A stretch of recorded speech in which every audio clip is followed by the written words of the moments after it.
Bueno,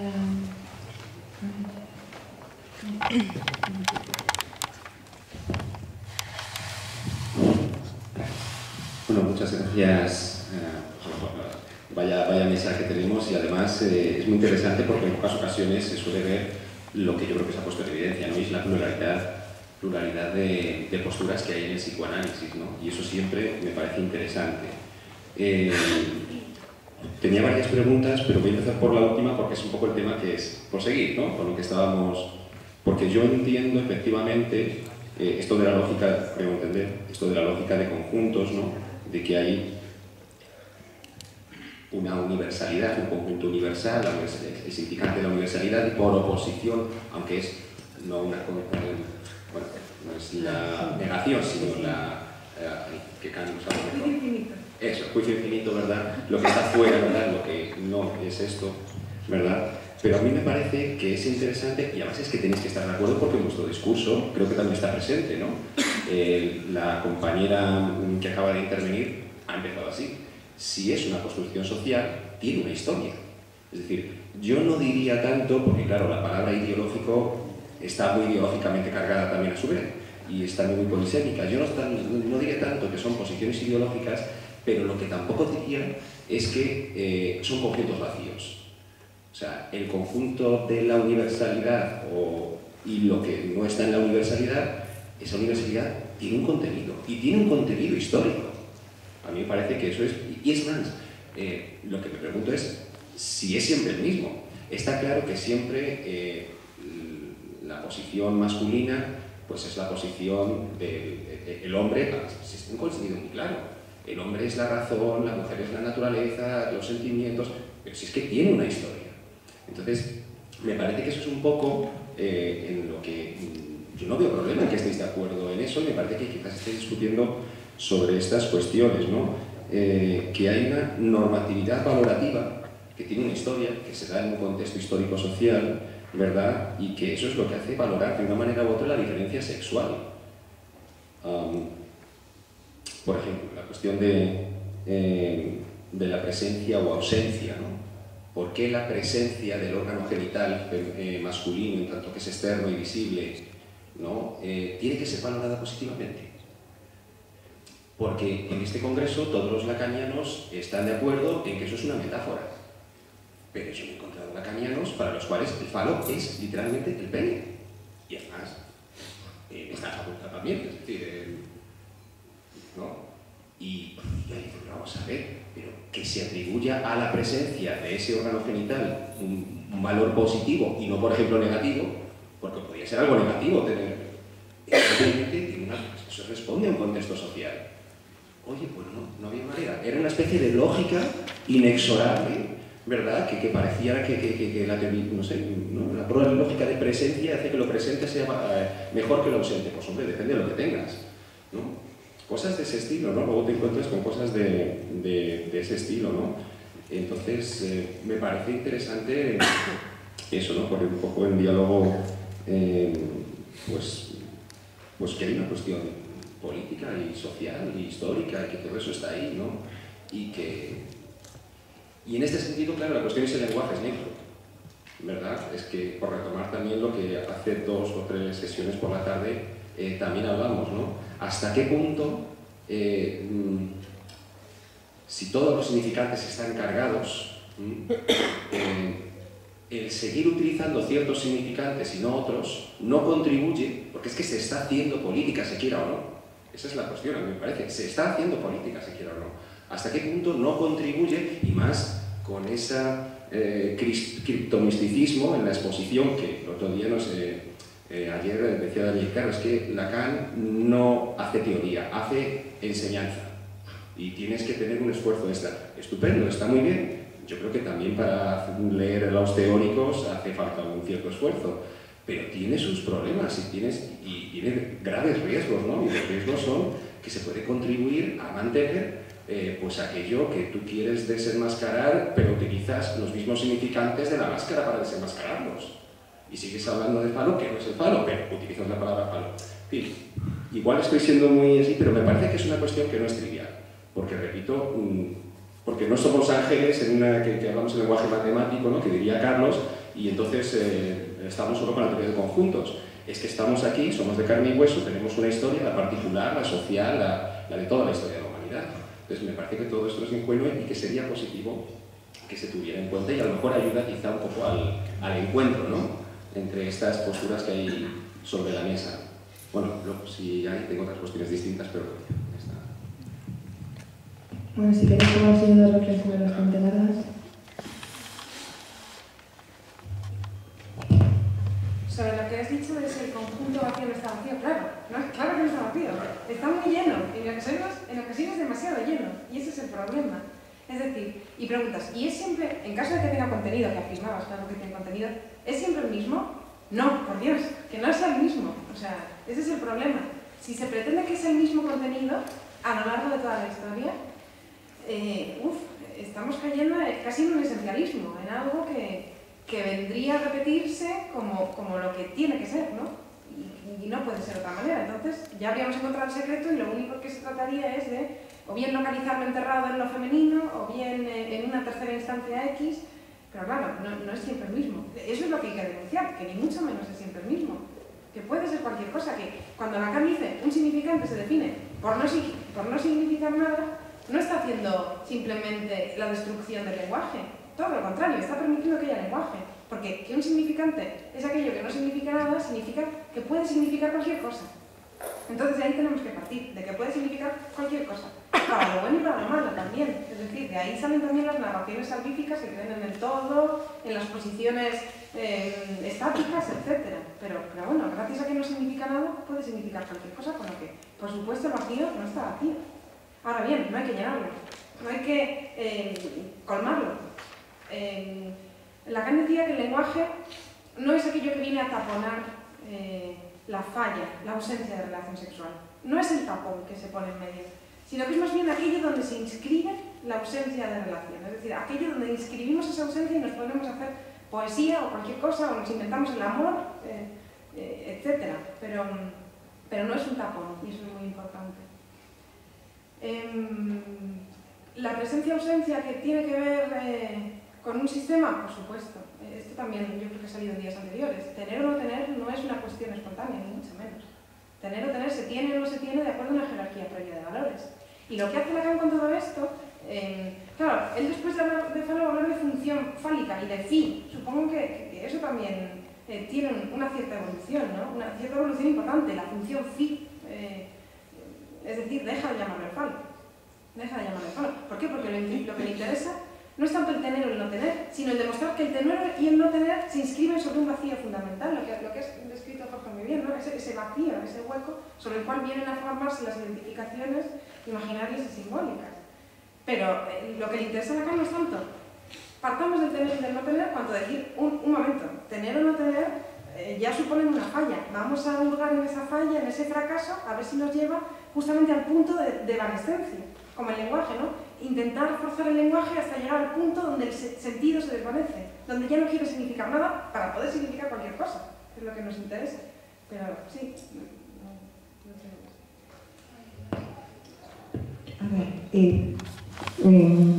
con respecto al tema del vacío,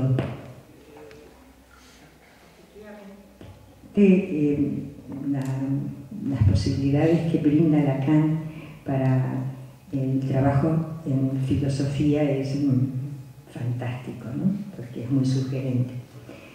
Pero el concepto de vacío aparece vinculado a la castración de la mujer. O sea, lo que Lacan plantea es que las mujeres, las madres, como están castradas, es decir, tienen una angustia de ser, que es el vacío. No solo aparece ahí, pero desde el punto de vista del desarrollo y del razonamiento con respecto a lo que puede ser una psicología y no una filosofía, me parece que es importante. Entonces, volvemos al tema. La mujer está castrada. ¿Qué quiere decir eso? O sea, ¿qué quiere decir que la mujer está castrada? O sea, ¿No es una valoración? ¿No es una normativa? ¿Sobre eso se edifica toda la teoría freudiana lacaniana? Entonces, si efectivamente vamos a bregar para que efectivamente los significantes vacíos favorezcan el desarrollo de la creatividad y del lenguaje, a ver, o sea, no magnifiquemos el vacío y la castración, sino justamente todo lo que ha permitido el cuestionamiento de este tipo de formulaciones para que haya una expansión del género de tal magnitud que en este momento, efectivamente aquí, muchísimas mujeres sean sujetos pensantes de esta calidad. Entonces, a ver, o sea, si aquí no hay un elemento fundamentalmente de normatividad jerárquica, que es lo que efectivamente al psicoanálisis le cuesta incorporar, porque eso podría ser sociológico, eso podría ser ideológico, y le cuesta incorporar, desde el punto de vista teórico y desde el punto de vista clínico. Porque una de las teorías implícitas de la mayoría de los psicoanalistas es esta, que del género no hablemos porque eso no tiene que ver con el psicoanálisis. ¿Sí? Algo más ideológico que esto, imposible, por lo menos para mi opinión. Yo creo, tal y como yo entiendo, que el sujeto es un conjunto, o representa un conjunto vacío, ¿sí?, antes de la identificación. Una vez que un significante se define como lo que representa a un sujeto, para otro significante, no para nadie, sino para otro significante, ahí el sujeto encuentra una inscripción, que evidentemente es una inscripción cultural, porque son significantes legados por el otro con mayúscula, y ahí el conjunto empieza a llenarse. Y luego comentabas el término falo. Mira que a mí me molesta hablar del término falo porque cuando yo intento hablar de psicoanálisis, sobre todo a los alumnos en licenciatura, parece que entienden algo hasta que empiezo a hablar de falo. Ya todo el mundo se lía. Pero por más que lo pienso, no encuentro otro término que responda mejor a lo que quería decir Freud y después a lo que, desde mi punto de vista, organiza, formaliza Lacan. Y es importante el término falo si lo asociamos, lo equiparamos a no algo positivo, porque ni para Freud ni para Lacan creo que el falo fuera nada positivo ni negativo, sino lo equiparamos a una falta. Y a una falta que puede, vuelvo a la cuestión imaginaria y simbólica, a una falta que puede tener la propia imagen con la que nos identificamos.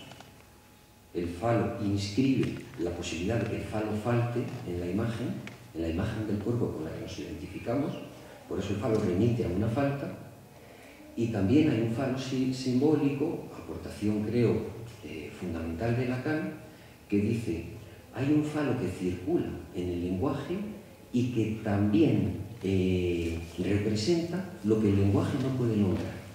Es decir, que en ambos registros, el falo lo que representa en lo imaginario y en lo simbólico es una falta. De forma que podríamos hablar de falta, pero si hablamos directamente de falta, perdemos la relación con lo anatómico. Y la relación con lo anatómico no quiere decir que el pene sea mejor que la vagina.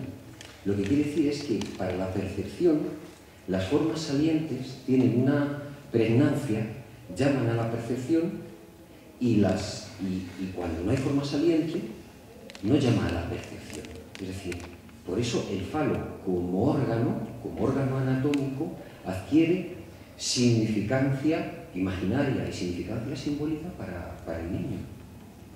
Por eso no se me ocurre otro término mejor, aunque reconozco que es un lío porque es un concepto muy complejo. ¿Había otra pregunta?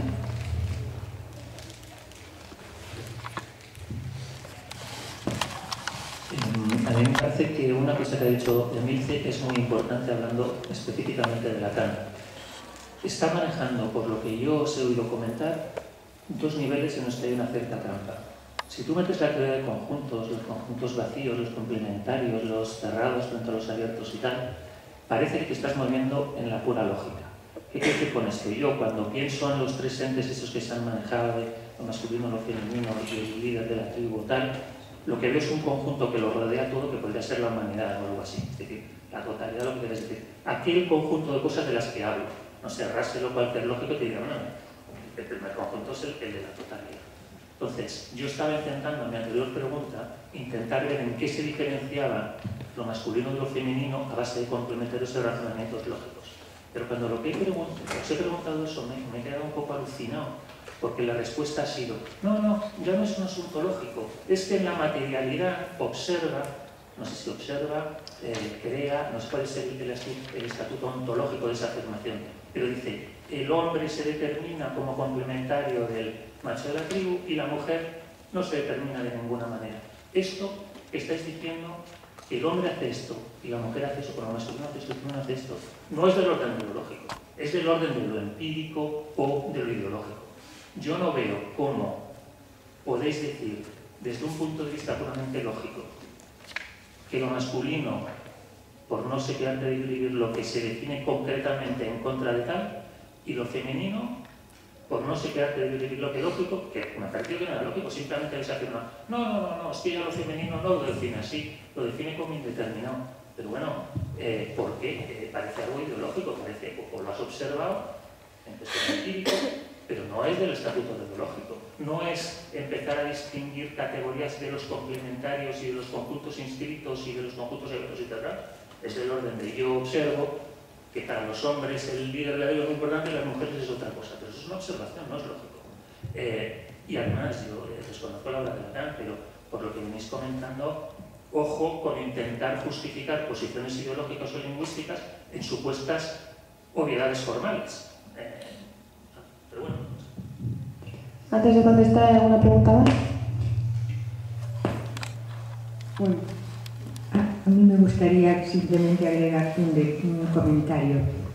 Cuando Lacan estuvo en el Massachusetts Institute of Technology, el famoso MIT, en Estados Unidos, hablando de los matemas y de la teoría del conjunto, se rieron y nunca más Lacan estuvo en el MIT.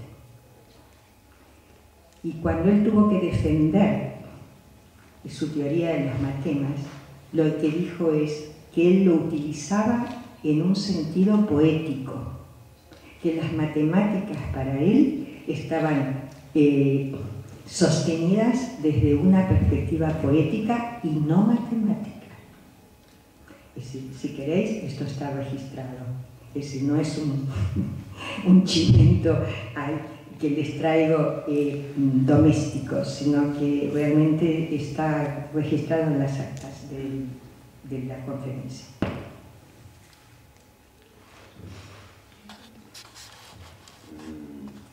Yo creo que la persona que ha intervenido ha dado una idea de que no se trata de una cuestión material, de una observación naturalista, cuando se definen, cuando se diferencian las identidades de género masculino y femenino.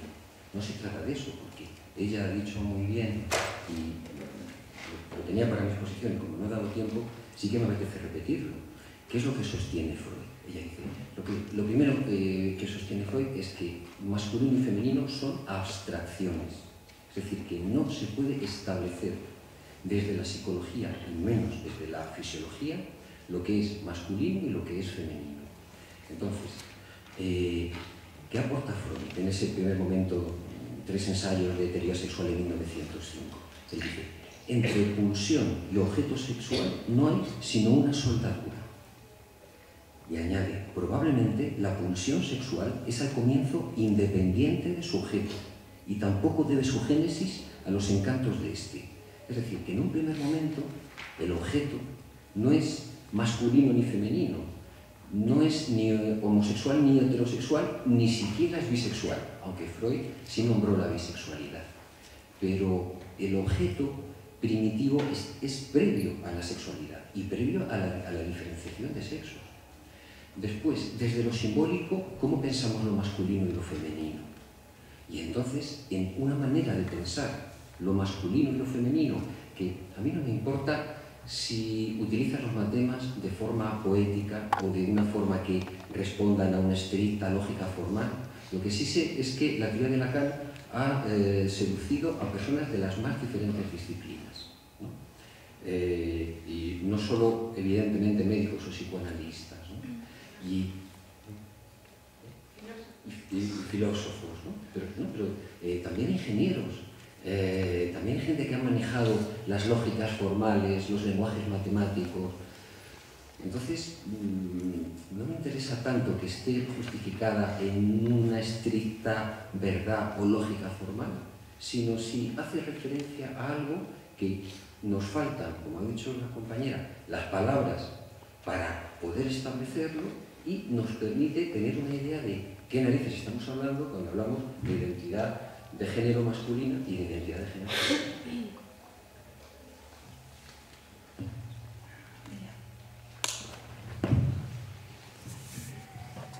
Bueno, yo creo que es una buena cosa que cuando se habla de la diferencia sexual de los hombres y de las mujeres haya un poco de pasión en la discusión. Yo creo que eso está muy bien. Yo creo que cuando Ilse hablas del psicoanálisis o de Freud, hablando de la mujer como castrada, eso tiene mucho, mucho detrás y un estudio, el tuyo, muy profundo y muy, vamos, amplísimo. Entonces sé que no estás queriendo decir lo que se pudo haber entendido, sino algo mucho más interesante. Pero justamente porque estamos en la universidad, yo creo que habría que aclarar que si bien no es un decir por cualquier cosa de tu parte, para Lacan, para Freud y para el psicoanálisis en general, está castrado el ser hablante. Y que en todo caso la mujer aparece como castrada ante la mirada del niño y bueno, y todo lo que eso conlleva y se puede discutir, en fin, 50.000 cosas más de las que me siento incapaz de argumentar más ampliamente. Y por otra parte me parece que tal vez habría un punto común entre las diferentes o irreconciliables posturas en el hecho de que es interesante distinguir lo que es ser mujer y lo que podría ser una posición femenina, ideológica o no ideológica, porque en términos de lucha de poder, desde luego que nos ha hecho muy mal favor a las mujeres el tener que ser siempre femeninas, con lo que quiera que eso quiera decir, ¿no? Si vamos de femeninas, en la lucha por el poder nos va muy mal.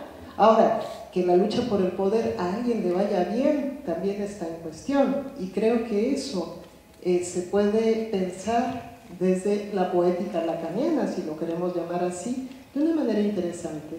Nada más. Gracias. Ahora le toca a él.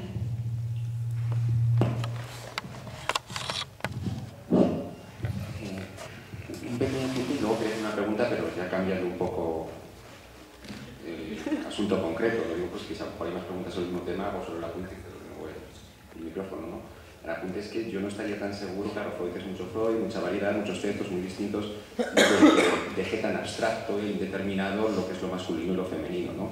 Yo creo que hay textos en los que claramente lo dice, ¿no? Que se suele entender, es cierto, toma la significación social, si no recuerdo mal, lo masculino como lo activo y lo femenino como lo pasivo. Ya es algo, no es tan vacío, ¿no? No, pero dice que cualquiera que se base en eso no encontrará el secreto de la masculinidad ni de la feminidad. Ya, porque al final acaba inmediatamente a continuación en la misma conferencia. Sí, bueno, no recuerdo el lugar, pero también sé que acaba diciendo que no se encuentra el misterio de lo femenino porque quizás esté anclado en la roca de lo biológico, que se ha hablado de la roca varias veces, pero es curioso que no se termine la frase, es la roca de lo biológico, ¿no? Eso también lo dice Freud, eso también es Freud, y ese, bueno, sería el apunte, ¿no? Y no sé si entonces cambio de... o María José, eso lo... Vale. Pues entonces la pregunta que quería hacer, dos preguntas. Una, quizá para Emma, perdona, porque quizás con el tema tuyo más ¿cómo se relaciona lo real lacaniano con el neumino kantiano? Esta es una pregunta que tiene que ser hecha, vamos, yo llevo años, ¿no? Pero a ver cuando alguien me lo detalla, porque yo tengo mis hipótesis, pero bueno, me gustaría un poco que se discutiera este tema, ¿no? Y la otra pregunta es, así un poco en general, para los tres y para cualquiera que quiera, si los itinerarios de configuración tanto de la identidad sexual como de la orientación sexual, ya hemos dicho que no tienen que haber una relación unívoca. Es decir, alguien con una identidad sexual determinada puede tener una orientación sexual, homosexual, heterosexual, etc., ¿no?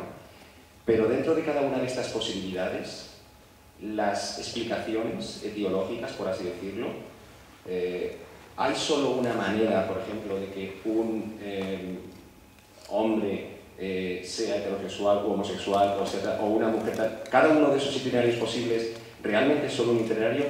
Por ejemplo, habéis hablado en varias ocasiones, no recuerdo muy bien quién es, me parece que dos, ¿no? La teoría de la seducción como una teoría explicativa de la orientación sexual, ¿no? De hacia qué tipo de figura, si es masculina o femenina, orienta el deseo, su deseo el sujeto, ¿no? ¿Es esa la única posibilidad de explicar la orientación sexual? ¿O podrían algunos sujetos explicarse también, por ejemplo, otra hipótesis, por la mera identidad sexual? En la medida en que uno se identifica una identidad de género sexual con un sexo o género determinado en un contexto social en el cual este tiene o se presupone que incluye una cierta orientación sexual determinada, pues que ya le vaya de suyo. Es decir, ¿puede haber múltiples configuraciones también de esto o no? Dentro de esto sí hay ya solo una. Esas son las dos preguntas.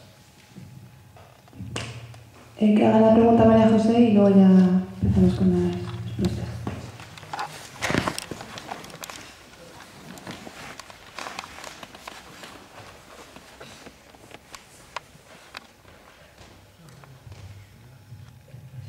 Bueno, tengo que pedir perdón porque voy a tener que marchar y sí he pedido la palabra más que para hacer una pregunta, es para hacer un comentario, aprovechando lo que ha dicho Emma de que más que acabar, hoy comienza el congreso, porque desde luego a mí me quedan muchas ganas de estudiar mucho, creo que nos pasa a todos los que hemos sido público y particularmente a los que sabemos, los que menos de todo, lo digo no por modestia, sino por esa verdad objetiva que tiene que ver con los hechos, que cuando no se sabe, pues no se sabe y no se tiene ni idea y tal y cual. Y el comentario que quiero hacer, si vais a seguir discutiendo, pues si os vale para algo bien, y en todo caso, para expresaros cierta perplejidad que me queda al final de esta sesión y bueno, un poco en general en el Congreso es esta. Vamos a ver, a mí me parece que a los hombres se les puede dividir de muchas maneras. Por ejemplo, se les puede dividir en los que beben Coca-Cola y los que no beben Coca-Cola. Esta es una división exhaustiva, porque o beben Coca-Cola o no beben Coca-Cola. También se les puede dividir en rubios, morenos, no sé. Pues también podrá ser exhaustiva, pero no podemos dividir los que son rubios y los que no son rubios y luego podemos seguir haciendo divisiones. Bueno, que se pueda hacer esta división no quiere decir que tenga ningún interés hacerla. Hay otro tipo de divisiones entre los hombres que los dividen, estas son, hombre, no son tan triviales, entre otras cosas porque, bueno, pues tiene una cierta, por llamarle de alguna manera, presencia en la historia. Por ejemplo, a los hombres se les suele dividir en franceses, ingleses, americanos, quiero decir, estadounidenses, quiero decir que estoy intentando hablar de pueblos, ¿no? En pueblos, y de pertenencias a pueblos, maldiciones y tal. También a veces a los hombres, y también creo que es un tipo de división de los hombres que tiene una cierta, ¿cómo decirlo?, vigencia histórica. Pues se les puede dividir, por ejemplo, en aristócratas, en plebe, en burgueses, quiero decir, tendiendo a la división en estamentos, o en capitalistas y proletarios. Y también es una división, yo no diría que es muchísimo menos trivial, creo que tiene cierta presencia histórica y creo que si se trata de analizar una sociedad que sea moderna, pues puede ser imprescindible, ¿no? Pero no deja de ser cierto que no siempre ha habido capitalistas y burgueses y que, por supuesto, no siempre ha habido pues, la división estamental que justamente cae con la Revolución Francesa. Quiero decir que por muy interesantes que sean y hasta muy necesarias que sean esas divisiones, atendiendo al periodo histórico del que se esté hablando, pues no dejan de ser o no dejan de tener una cierta contingencia respecto a esta otra que voy a decir. Hombres y mujeres. Y a mí me queda una cierta perplejidad, Pues sobre todo porque lo de ser hombre y mujer es que caigas entre los que beben Coca-Cola y los que no beben Coca-Cola. En los capitalistas o burgueses, en los franceses o los ingleses siempre es hombre o mujer. Bueno, o algo así, porque claro, este es el problema. ¿Tiene algún sentido la diferencia sexual? Porque a mí me parece, y es una de las cosas que yo quería haber entendido al principio de las sesiones de psicoanálisis, y en lo poco que he podido leer a psicoanalistas, que era una cosa que me interesaba mucho al psicoanálisis, porque se parecía lo de ser hombre o mujer, o tener que ser u hombre o mujer, digamos, a eso de no poder por menos de hablar y a no poder por menos de morirse. Quiero decir que iba casi de consumo con morirse. Eso les pasa a los capitalistas y a los que beben Coca-Cola, y a los que no la beben, y a los que crean centrales nucleares, y a los que mueren por culpa de cuando estallan. Pero siempre son hombres o mujeres, todos mueren y hablan. Que debe tener que ver con poder ser hombre o mujer y poder morir. Esto sí me ha quedado claro en las sesiones de psicoanálisis. Los psicoanalistas lacanianos, y yo no sé si Heidegger, y no sé si los filósofos, hablamos de un ser, hasta Rilke, por hablar de poesía, habla de un ser descentrado, desquiciado, que no puede ser tranquilamente un animalillo, y que sufre muchísimo por no ser un animalillo cuando era un animalillo.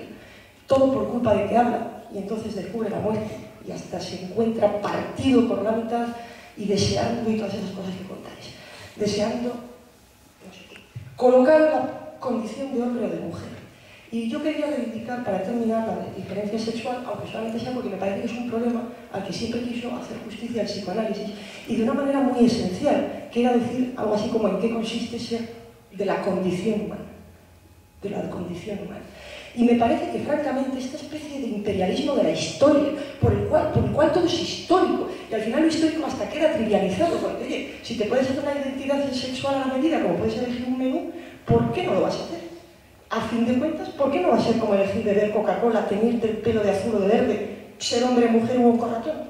A mí eso no me gusta. Me parece que el psicoanálisis tenía mucho que devolverle a la dignidad humana, precisamente reflexionando a partir de un sitio que me parece que, no sé, que me parece uno de los puntos de partida más sublimes que se han podido elegir. Que es una teoría que nace de que los hombres sufren y van a pedir ayuda. Que es que sufren mucho. Y entonces, en lugar de hablar por ellos, los psicoanalistas se callan y les dejan hablar. Y entonces dicen, pues jo, que cuando nació mi hermanita, pues nadie me hacía caso. Y yo que sé, cuentan esas cosas, cuenta todo el mundo que sufre cuando le dejan hablar mucho rato y ya le aburren de tanto empeñarse en que hable. Porque al principio supongo que lo que cuenta uno es lo listo que es. Yo no nunca psicoanalizable, pero siempre me imagino que debe pasar eso, ¿no? Que le dejan hablar a uno, no toman la palabra por él, se pone a hablar y hablar, y al final paga y luego dice, joder, ¿para qué digo? Seguimos sufriendo, por las tonterías que he dicho no vale para nada, yo qué sé.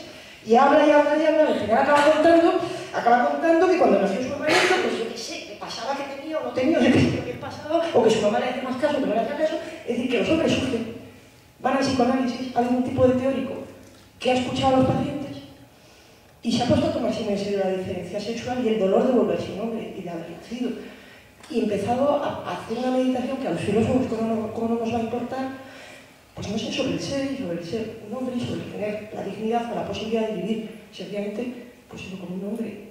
Y por favor, no lo entendáis ni como un varón, ni como un corratón, ni como un masculino, ni como un transexual, ni como nada, sino como alguien perteneciente a lo único que yo aquí consideraría un género, que es el género humano. Y lo digo como elogio del psicoanálisis, que conste.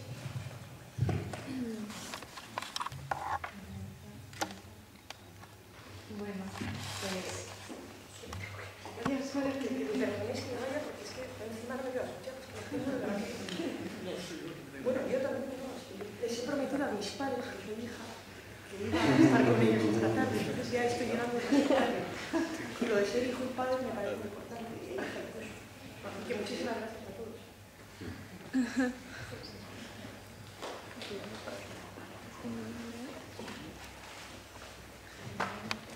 Sí, yo simplemente os voy a decir que ha dicho María José, que aquí hay algo casi del orden trascendental, es decir, de la condición de posibilidad de ser humano, que tiene que ver con la sexualidad, más allá de las discusiones, y aquí hay algo que tiene que ver con lo trascendental, la sexualidad, el lenguaje, la muerte, en fin, no son cosas baladíes. Que atañen igual a los hombres y a las mujeres. Exacto, sí. De eso se trata. Los problemas de los hombres y las mujeres son los mismos. Y, en mi opinión, cada uno se sitúa frente a ellos con algo un poquito diferente, pero no una mujer de carne y hueso frente a un hombre de carne y hueso, sino al que podemos denominar posición masculina. Lacan usa un ejemplo que tomó de Freud, de dos niñitos que están en el tren yendo por estaciones y de pronto se paran en una estación y dice uno de ellos, estamos en damas, y dice el otro, no, estamos en caballeros, hablando de las puertas de los servicios. Y Lacan retoma esta división legislativa para hablar, bueno, tenemos que entrar por una u otra puerta. Entramos por una u otra puerta cotidianamente, pero tengamos en cuenta que son puertas. Es decir, el vacío del que yo estaba hablando no es el vacío de la castración, no es el vacío de ya he entrado en el lenguaje y ya me he posicionado como mujer y a partir de ese vacío, no, es un vacío mucho más constituyente, más del orden de lo que estaba trayendo María José, antes de decir que somos activos o pasivos, que somos universales o no totales. Hay un vacío que es el reverso de un exceso, es decir, la posibilidad de ser cualquier cosa, pero en fin, con todo el proceso que ha explicado Jorge aquí, que no es ni mucho menos fácil de seguir, ¿no? Pero bueno, el vacío no es simplemente el vacío una vez que ha sido castrada dentro de una jerarquía previa de valores, porque entonces no sirve para nada. Y respondiendo a la pregunta de la relación entre el noúmeno, es que nos tiramos, es una tesis doctoral, la relación del noúmeno kantiano y el real lacaniano. Claro, así a bote pronto, los dos son cosas que están más allá de la experiencia, que no se pueden aprender con el utillaje conceptual del que disponemos, a los noúmenos no les podemos aplicar las categorías. Sin embargo, Kant sí puede pensar el noúmeno. Él utiliza las categorías para pensar el noúmeno, no tiene correlato objetivo, pero lo puede pensar. En Lacan, el pensamiento ya utiliza un utillaje simbólico. Entonces, tratar de pensar lo real es no poder pensar lo real. No se puede pensar lo real tampoco. No es solo que no se pueda conocer, como el noúmeno kantiano, sino que ni siquiera se puede pensar. Porque el pensamiento ya, digamos que arroja una serie de conceptos, de símbolos, que convierten eso que podría ser lo real en otra cosa. Luego está todo el tema de por qué lo real está más allá y por qué el noúmeno está más allá, que ahí no voy a entrar porque es mucho más complicado. Pero hay otra cuestión importante en la distinción entre el noúmeno y lo real, y es que del noúmeno en Kant no se tiene experiencia. No se puede tener experiencia, está más allá de la experiencia, organizada por las categorías. En Lacan el problema es que hay experiencia en lo real, por eso es psicoanalista. Porque angustia mucho enfrentarse a lo real y enfrentarse porque no tenemos conceptos. No hay manera de aprender eso. Pero el caso es que hay una experiencia de eso, que es la angustia, lo angustioso por excelencia. Entonces, bueno, no sé qué. ¿Es interno o es externo lo real? ¿O es ambas cosas? Es que teniendo en cuenta que para Lacan, que en Lacan hay una crítica de las profundidades del yo. ¿Puede ser el fenómeno sensible? Que por eso se tiene experiencia de él, pero siempre se escapa, siempre hay un plus interrealizable, el fenómeno sensible. No conceptualizable puede ser. Lo digo por buscar. Cuando Lacan utiliza la topología y dice que el sujeto es como un toro, como un donis, lo real es el circulito que está dentro del sujeto. O sea, lo real está ahí constituyéndonos. Y si nos ponemos a buscar nombres para las cosas es porque nos confrontamos con algo que no tiene nombre. Si funcionan los simbólicos porque hay un real ahí que hace de motor. ¿Interno o externo? Interno desde el punto de vista que es el circulito, el centro. Externo desde el punto de vista de que para Lacan no hay algo así como una psicología de las profundidades, las entrañas del yo, sino el inconsciente dice es el lenguaje, está ahí fuera. No. Entonces, él habla de la extimidad, de esa experiencia interior como algo extimo, no íntimo, porque es lo más extraño y a la vez lo más profundo. No sé si sería un poco la cuestión, pero voy a dejar a mis compañeros.